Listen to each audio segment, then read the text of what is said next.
You saw from a couple of trailers that we've released that he's lost someone and it's scarred him in a way, and it's like Jeff would like to say, everybody loses people, in these kinds of end of the world scenarios. So what's particular about Deacon though is that he was an ex-member of an outlaw motorcycle club, and therefore he has a love of the open road. He has a love of motorcycles. Yeah. There's a sense of brotherhood, and you can see that here in these scenes with him and his best friend Boozer.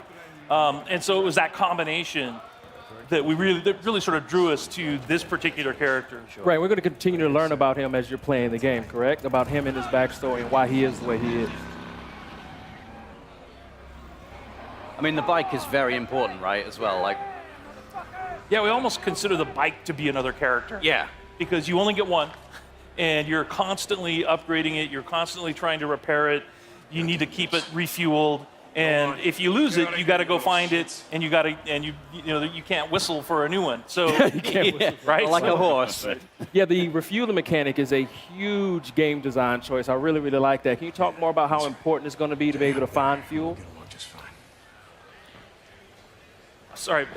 So the refueling mechanic, and actually you have to find gas to keep your bike going. It's a mechanic we haven't really seen done to this extent before. Can you talk more about that and how it changes the gameplay? Well, like in this demo, one of the things that Jeff's taking the run and gun approach. So we like to call it sandbox combat. So basically what you can do is you can run and gun, you can stealth your way through, and your goal here is to get and find a bike part, right? So you're here actually for kind of a trivial reason. You've risked your friend's life to come and get a part for your bike. And so that shows a little bit about Deacon's character. But then as you watch Jeff play through this wide linear sequence, he can play it 100 different ways. And if you watch other people play, you'll see that, okay, they didn't take this route.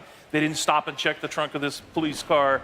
And those are kind of like our treasure chests throughout the world. So you're always on the lookout for those, because that's how you're going to find ammo and health kits.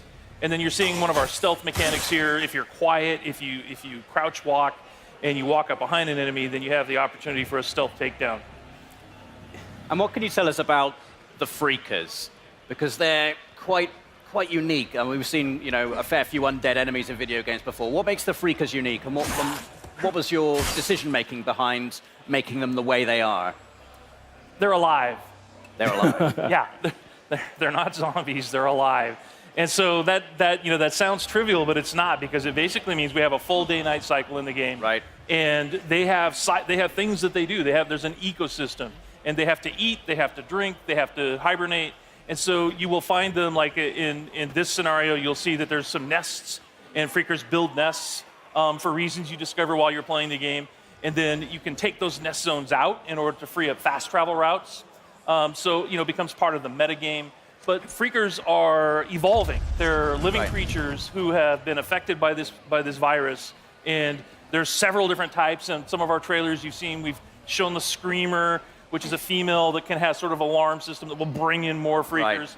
We have the infected bear, so it infects animals. In our last trailer, we showed mountain lion and the crows. Right, so you have so it's just it's a wide variety of challenges for the player. And like we said, the world comes for you, and that's part of it.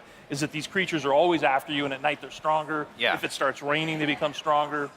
But I've seen in previous trailers Deacon actually utilizing the Freakers as a weapon against his enemy as well. So you can actually use them to your advantage as well as the environment itself. Yeah, absolutely. We call it the Freakosystem. So in this scenario, there's not a lot of chance for that. But if he were fighting Marauders or Rippers, then he could find a nearby swarm. It's an open world, so you can just explore. You can find other tools like a swarm or a Freaker bear, and you could bring them into an enemy camp and watch the sort of mayhem that happens. I guess you've got to be careful, though. You don't get kind of sucked into it. Yeah.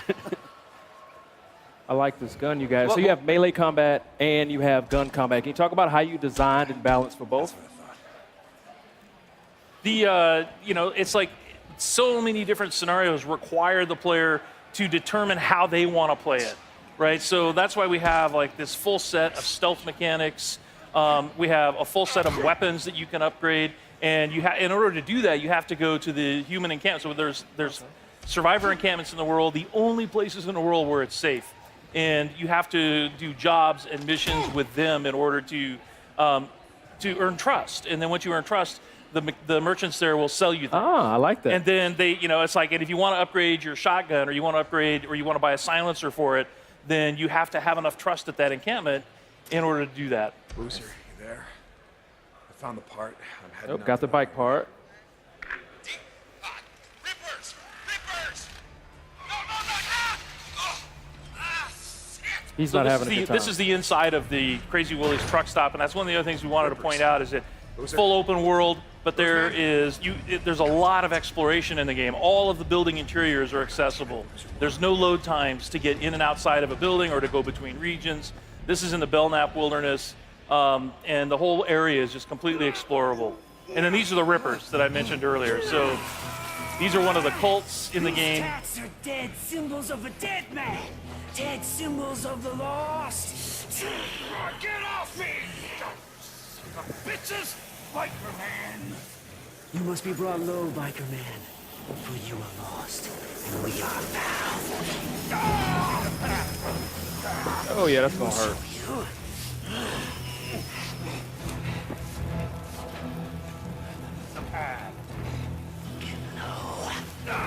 Get low.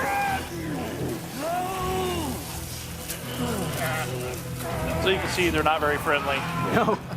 You've talked about having freedom in terms of how you approach missions. So you can approach them stealthily. You can go in all guns blazing if you want to.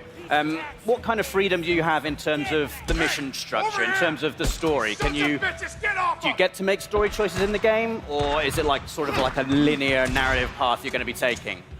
Yeah, there's several key places where you have to choose what Deacon is going to do in a key situation. So we released a bunch of footage last month, and if you watch carefully, you'll see that there's a moment where Deacon has the choice to take a man's life or to force Boozer to do it. Right. And that will have an impact on Boozer's morale. So your best friend, how he feels about you, how he feels about the world, that's kind of up to you as the player. Awesome. Did you just die? Yeah, he Hey, we died. just wanted to prove that that was our scripted. You're keeping it real. Is that really what just happened? We wanted to prove that it was real. That was. And you will die in this game. Yes, you will die lots. All right, so you tried doing sort of a stealthy approach, and now you're just going to go in with a shotgun and blow them away. Ooh, get that headshot. Or baseball bat, that works. Yeah. Can you tell us anything about what has happened in the world? You know, why are we in this post-apocalyptic situation? Like, are you able to reveal like kind of what has happened, what has led to this transition? Yeah, it's one of those things that we really want the player to sort of learn as they go. So there are answers, Right. but you have to explore. There's we've introduced this group called NERO, which is our National Emergency Response Organization. They're out in the world. They have these MMUs that you're trying to break into in order to get medical supplies. They're part of the story. And obviously Deacon has lost somebody. We saw that in a trailer.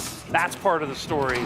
And as far as like the pandemic and the hordes that you run into constantly, these all sort of weave together to sort of explain how we got to this place in this world. Cool. And we're really excited to have players get into the world and just sort of explore and let us know what they think. I mean, it's looking fantastic. I can't wait to just get around on the bike. The bike looks like really, really cool. Like, how far can you upgrade the bike? How far does it go? Like, I couldn't hear. Sorry. How far can you upgrade the bike? How many parts do you think there are? Oh, there's at least 20 categories of things you can upgrade. Nice. They're all functional, plus all kinds of ways to tweak it visually. From a paint job to a custom skin theme, and all kinds of just visual, actual hardware upgrades. But a ton. You can really make it your own. awesome. Well, John, Jeff, Chris, thank you so much for your time. Ramon, is there anything else you want to ask? Days Gone. We also got a release date. Yes, it does. February 22nd, 2019. Fantastic. Yeah, we're really excited. Yep. February 22nd, can't wait. Well, guys, thank you so much for your time. The game is looking absolutely fantastic. We have got a lot more coming up.